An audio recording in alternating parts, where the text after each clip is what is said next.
Osotogari, Judo Slam. Okay.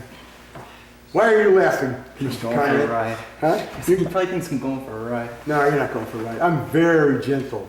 Very gentle. Yeah. You fall well, right? Yes, sir. The ground is my friend!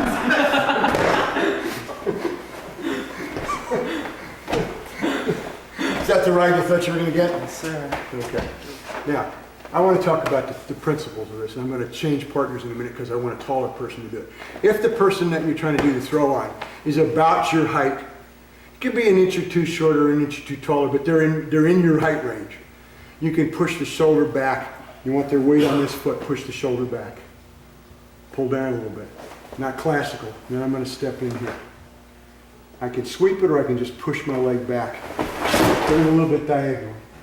There's my drop. There's my break. Okay, I want all kinds of other things I can do to it. Now, let's turn it around the other way.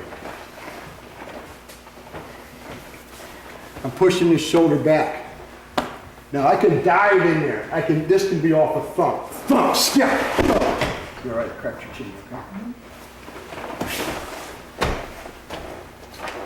You're pushing on this shoulder to get the shoulder back, to get the weight on this leg. As you go in, you're hooking around behind that leg. Old style would lift this leg up at the same time as it pushes down this way. The problem is that as you get older, that doesn't work very well. You're going to get tangled up with the guy. I don't like the chance that I'll slip and all of a sudden he'll come down on my leg. So I want to turn him diagonally when I throw him down. This leg is free. I can use it to kick it in. I can use it to get out of it. I don't want him to come down across the back of my, I don't want to go up and do this classical throw and have him hang up in there and pull me down on top of him. Okay, you're out of the box. If your opponent is taller than you are, and I'm going to kneel down just to make it silly, but he's really taller than you are. Mr. Sells. Pushing his shoulder backwards is not going to work. So what you're going to do instead is you're going to come in here and bump in the middle of his thigh with your hip of your body.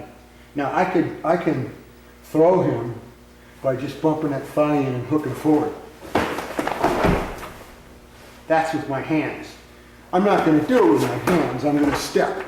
Now I'm going to stand back up. But there's enough difference in height that I'm just coming in here and I'm driving my thigh through his hip and thigh to drive him off balance, to bang his hips out of the way. Then it's the same thing.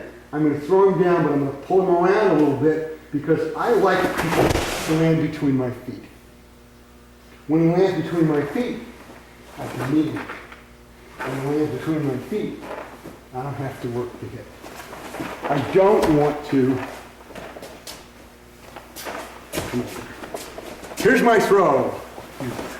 There he is, way over there. Bring your foot back like you taught to get ready to kick me. Yeah, and this is not a good place. I mean, he's down, but he's not out. That's a bad place for me to be. So I don't want to do that. I don't want to throw him away and let him use his feet. If I've got a big guy, I'm going to take that foot completely away from him. I'm going to take that rear foot away from him. I'm not going to throw him out somewhere and let him be able to kick me. Because that's what he'll want to do, right? Because you're a mean guy. Thank you.